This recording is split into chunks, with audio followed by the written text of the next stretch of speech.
姑娘主动想体验副驾，可以出个防弹内裤。啪一下，啪一下，啪啪两下，1、2万就没了。你们猜他们俩谁的含铝量更高呢？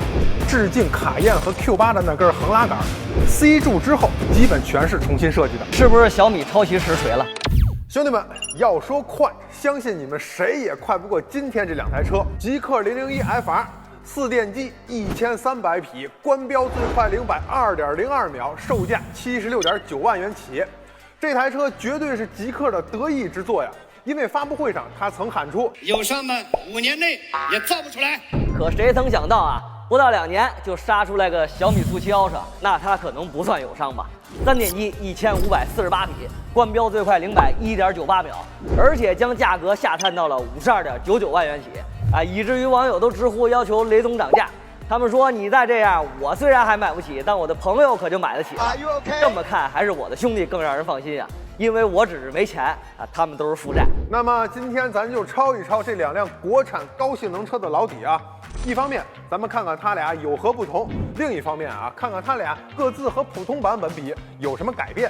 而且以往我们超级老底的结构都是先蒙皮，然后前后防护，再是底盘平整度和悬架。但是鉴于这两台车都贼硬，咱们直接先以阿杜视角看车底。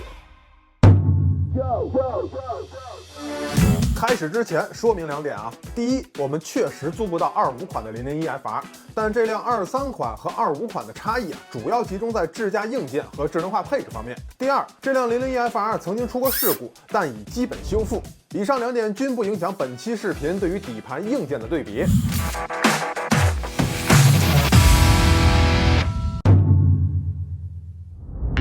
上架升车，两车的底部都非常平整，底盘护板方面啊也比较到位，基本都做到了全覆盖。护板一拆，咱们就能看到这两台千匹怪兽的动力源头了。苏7 Ultra 是前1后2共3台电机，而001 FR 啊是前2后2共4台电机。每个车轮都配备了1台电机，实现了4轮独立驱动。接下来咱们先从车头这部分开始细看，那中间这个部分呢，就是极氪001 FR 的前电驱总成。由于有声学包裹啊，没法直接看到电机。鉴于横向空间有限，001 FR 选择把前方的2台电机平行布置，整合在前电驱总成中。前双电机最大马力为422匹。小米这边呢，前面是只有1颗 V6S 电机，最大马力392匹。可以看到，即使是单颗电机，但它的电驱总成体积可不小。而且前电机这块没有包裹隔音棉，它是在前方的防火墙上铺了隔音棉。两车布置隔音棉的方式啊不同，一个选择在噪音源处直接捂嘴，降噪效果更高；另一个呀，在传递路径上阻断，不影响电机散热，还能兼顾阻隔其他的噪音源。两车前副车架啊也都是钢制拼焊工艺的全框式结构。苏7 Ultra 这边可以明显的看到有一个 X 型的加强结构，前端2个点固定在副车架上，后端2个点固定在电池上，不仅提升了前部车身刚度啊，还对电驱总成起到了防护的作用。这和我们之前拆过的小米苏7 Max 区别不大。001 FR 在副车架上也有一根钢制横向加强梁，用于提升车身刚性。大家再往前看，还有一根梁，它是用来保护转向机和转向助力电机的。然后我们视线看两侧啊，前悬架，两台车呢用的都是双叉臂式悬架，它的优点多，例如横向刚性大，抗侧倾性能优异，同时留给工程师调教的上限也更高。同时，它俩又将各自的下叉臂分解成了2根控制臂，演变成了双球节设计，提升操控表现。如果不考虑空间占用和成本的话，双叉臂多数场景下就是要比麦弗逊式前悬更优。当然了，也不是所有场景下比如那个某些车的发布会上。除了都是双叉臂形式，其他相似的地方也挺多，包括转向节和减震器支撑叉在内的所有前悬部件均为铝合金，一点没含糊。还有一处细节值得分享，有资料显示 Ultra 原型车的前悬为低位双叉臂形式，顾名思义，上叉臂的安装位置相对较低，更接近车轮的中心。这种布局具有操控更精准、侧向支撑力更强等性能优势。差异更大的地方其实还是弹簧减震器。001 FR 这边呢是标配德国 KW 高性能脚牙减震器，支持12段压缩阻尼、16段回弹阻尼的手动调节，以及可实现最多35毫米高度的手动调节。它更适合追求手动调教乐趣、追求更精准响应的极致操控玩家。苏7 Ultra 这边就偏自动化了。它是 B 式双腔空簧加高性能阻尼可变减震器的组合啊，听起来就比较天花板了。它具备4档高度调节，弹簧刚度和减震器阻尼的调节范围啊也更大了。这套方案的优势啊是能更好的兼顾日常用车和赛道驾驶。当然，小米也提供了更极致的选装方案，德国贝诗登出品脚牙减震器套装，价格50900块。说完了前部啊，咱们直接转到后部，这里的差异啊更大了，尤其是小米苏7 Ultra， 它和普通版的苏7相比有了很大的改变。整个后部看下来，怎么说呢？基本就是一个定调了啊。在原有苏7白车身基本保持不变的前提下，我要上 V8S， 我要上2台 V8S， 我要1500匹。所以啊，可以这么说 ，C 柱之后基本全是重新设计的。苏7 Ultra 的后电驱总成啊，体积非常大。2台 V8S 电机是左右布置，但并没有和半轴保持在一条直线上，左右半轴从双电机的前方中部引出。小米的 V8S 电机最高转速27200转，每台最大可以爆发出578马力，2台加在一起啊就可以达到1156匹了。并且和前部一样，小米的后部电机也没有声学包裹，而是在后电驱总成的上部铺了隔音棉。来啊，转到001FR 这边，它的后电驱总成啊，同样是带有声学包裹的，并且电驱总成明显要小一些。相比前电机的平行布置啊，它的后双电机则是左右同轴布置，也就是电机的定子、转子和半轴都在同一条线上。那后双电机的最大马力是843匹，后副车架001FR和普通版001一样，沿用了铝合金全框副车架。那苏7 Ultra 是2台 V8 一上身啊，就从 Max 上的钢制后副车架升级成了铝合金材质，并且呢还设计了一根横向的铝合金加强梁啊，除了增加车身强度外，还可以为底护板提供固定点。然后咱们看两侧的悬架部分啊，001FR 依旧延续了普通版上的 HB 悬架，可以看到啊 HB 非常粗壮。因为它要独自承担横向力、纵向力以及刹车时俯仰方向的力矩。HB 悬架的特点就是侧向刚度高，同时成本也高，调教难度大，而且质量也大啊。所以材质上和前悬一样，整个后悬 HB 啊、上控制臂、横拉杆和仰角也全为铝合金，来降低滑下质量。我们再来看苏7 Ultra 的后悬架啊，形式上和普通版一样，5连杆。5连杆的优势啊是5根连杆各司其职，调教更灵活，更能兼顾性能和舒适性的平衡。但仔细观察 Ultra 的5根连杆啊，和普通版的5连杆的位置、形状都不同。最为明显的是，原来说它致敬卡宴和 Q8 的那根横拉杆挪了地方，材质上也从铝换成了钢。但其他连杆啊都是铝合金了。另外就是这个摆臂长度相比 Max 版也变短了，本来就不富裕的横向空间被后电驱总成占据了一大半。那两侧的悬架可不得尽量压缩吗？摆臂长度变短了，有没有什么负面影响呢？那就是后悬架的下跳行程缩短了。理论上拉力或者是飞坡的时候，后胎更容易离地了。那说到减震器呢，001FR 后部采用的是黄桶分离布置啊，后减震器还固定在了转向节的最下方啊，使得后备箱的宽度能够得到保障。而苏7 Ultra 这边啊，和 Max 版本上的黄桶分离不同 ，Ultra 选择的是黄桶一体，而且后减震器还安装在了转向节的最高点。刚才我们提到啊，原本在 Max 上负责承接弹簧和减震器相对宽大的这个下摆臂，不是变得短小了吗？从成年人的型号变成了小孩的型号，自然也就没有承托弹簧和减震器的地方了。这样一来，就会对后备箱的横向空间造成一定的侵占。事实上也确实如此，官方后备箱容积从 Max 上的493升降到了 Ultra 上的454升，差了小40升啊。当然了，如果仅对后备箱容积带来影响，我觉得还好。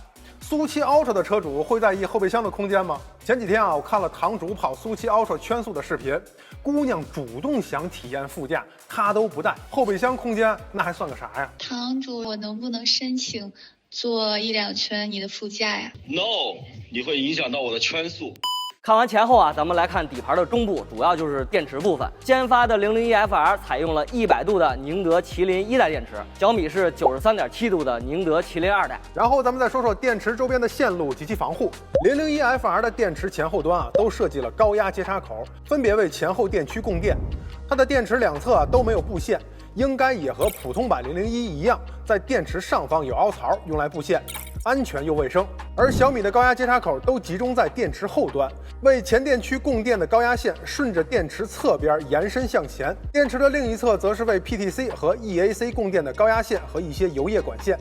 这些管线都是紧贴电池或者是门槛梁进行固定，走线相当规整，底部也配有护板，防止剐蹭。另外，苏7 Ultra 还有几个点和大家分享一下啊。一个是它有2根高压线是从前副车架下边顺到电机里的，所以它的前护板就显得非常重要。还有就是，我们还发现它除了电池侧面设计的常规防爆阀以外，还在底部4个角也发现了4个类似防爆阀的装置，可能是针对这款电芯倒置的电池而专门设计的。然后就是它电池包下的灰色涂层了，官方称之为防弹涂层。雷总也做了个测试，涂到西瓜上，从楼上扔下去都摔不碎。1、2、3，走，我们下去看看，看看一点问题都没有。这个我多说2句啊，我有个练跆拳道的哥们儿看了特别感兴趣啊，特意想说有没有内裤厂家可以借此创新一下啊，因为他原来在的跆拳道社就出现过这个学员忘带护具，结果练习中被误中要害啊，痛失一子儿，所以他特意呼吁内裤厂商多研究一下，可以出个防弹内裤，造福习武之人啊，保证在忘带护具的情况下也能得到保障。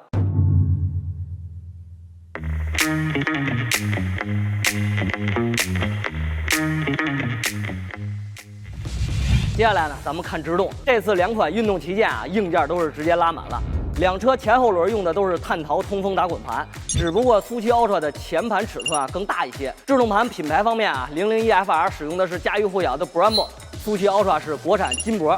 制动卡钳方面，2车这次啊目光一致，都瞄向了一线国际大厂。小米苏7 Ultra 啊选择的是 Akebono， 极氪001FR 是 AP Racing。卡钳规格上，2车后轮啊都是铝制4活塞固定卡钳加独立 EPB 卡钳的分体式设计。再看前轮啊，差异立马就来了。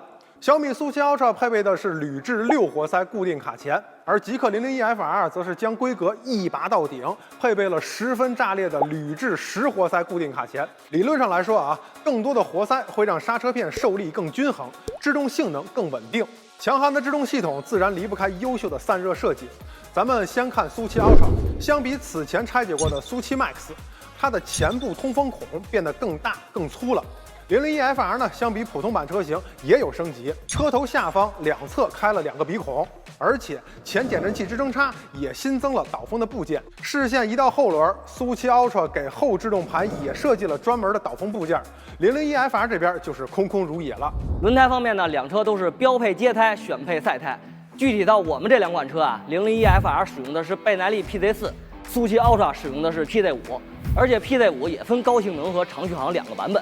我们这个呢是高性能版，如果在 XM 标后边再加个横杠和大写的 E， 那就是长续航版了。至于2车的更多轮胎详情，已经帮兄弟们列在公屏上了。简单总结就是 001FR 的尺寸更大，苏7 Ultra 的后胎更宽。那如果之后选装了竞速套装呢，那后胎宽度便可以达到夸张的325毫米。好，咱们从阿杜视角看完，再回过头来看蒙皮以及前后防护啊。作为专注性能的车，车身外蒙皮考虑减重那可是太有必要了。主流的办法就是把传统的钢材换成铝合金或者是极致的碳纤维。咱们先看铝合金，你们猜他们俩谁的含铝量更高呢？是极氪001FR。主要的差异是001FR 的4个车门全都用上了铝合金，而苏7 Ultra 只有钢门。另外，碳纤维材质，咱们看看我们租来的这2辆车啊。苏7 Ultra 这边除了后视镜、尾翼、侧裙等限时免费赠送，车主还选装了碳纤维车顶。相比较之下，001FR 在苏7 Ultra 刚才的那些碳纤维件的基础之上，还多出了破风前唇、车尾扩散器等碳纤维件。这2处在 Ultra 上是没有碳纤维可选的。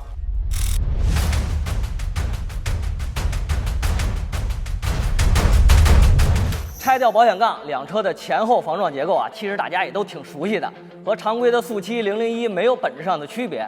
前防撞梁覆盖率001FR 是71%，苏7 Ultra 稍微多一点啊，是76%，和常规版都一样。材质呢也都是铝合金，横截面都是木字形，只不过小米的2端顶部各削去了一些，容易被误解成是日字形。防撞梁后边的吸灯盒结构啊，又是老生常谈的话题了，就是小米是否抄袭了浩瀚平台的技术。和传统吸灯盒形式确实不同，它俩都是将传统的前纵梁的很长一段设计成了铝合金梁，前部连接防撞梁，后部则和纵梁形成了嵌套关系，螺栓从侧面打入。这么一比，是不是小米抄袭实锤了啊？其实也不是，在特斯拉、宝马、奔驰、沃尔沃的多款较新款车型上都可以找到类似的做法。尤其看防撞梁和吸能段连接的地方，小米其实和极氪并不像，相反呢，倒是和特斯拉的同一位置更相似。然后咱们说一下前主防撞梁和前保险杠之间的这个缓冲泡沫啊。仔细看，苏7的缓冲泡沫里埋了一根半透明的这个胶管，两端带有气压传感器，可以实现撞到行人之后触发前机盖后部弹起，达到保护行人的目的。有意思的是啊，001FR 它的缓冲泡沫里也预留了这条凹槽，但是没有配备行人保护装置。之前10万公里长测节目里的001以及其他同款车拆解节目都能看到同样的情况。这个配置啊，有人赞同，有人反感，因为这玩意儿你过个坑洼，撞个鸡鸭鹅什么的，它也可能弹。前杠一撞啊，啪一下；机盖一弹，啪一下，啪啪两下，1、2万就没了。但是它也确实能在某些情况下起到保护行人的目的。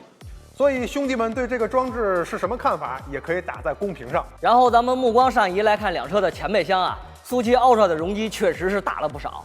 拆掉两车前备箱后呢，苏7 Ultra 的前机舱内看起来非常规整，跟普通版苏7如出一辙的18合1三角梁啊。这个铝合金压铸件呢，既起到了前顶巴的作用，加强车身前部刚性，又为空调等部件提供了固定点，身兼数职。再加上小米的散热器采用倾斜放置，都帮助苏7 Ultra 腾出一个更宽更大的前备箱空间。相较起来呢，001FR 这边的前舱就略显凌乱了，风扇是垂直放置，空间呢也没有得到充分利用，导致它的前备箱相对小很多。来到车尾呢，差距就比较明显了。苏7 Ultra 用上了铝合金防撞梁和吸能盒，防撞梁横截面是 B 字形封闭结构。001FR 则是一层冲压钢板加上钢制吸能盒，也基本和各自标准版车型一样。覆盖率上，001FR 高出一点儿，但是顺着001FR后边的钢吸能盒往座舱去捋，与之连接的后备箱下方两段后纵梁反而是铝合金材质的，应该还是再多一级缓冲，让撞击力不要直接传到后排座椅下方的一体式压铸后端铝合金车身上。甭管001带不带 FR， 宣传上也是重点提到了这个大件，因为一旦伤及大压铸确实会比较麻烦。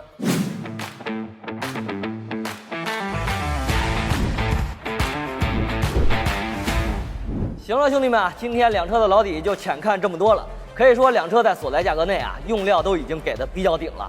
当然了，结构和硬件只是一方面，能不能调教标定好也同样很重要。那今天的节目就到这里了，再见。再见。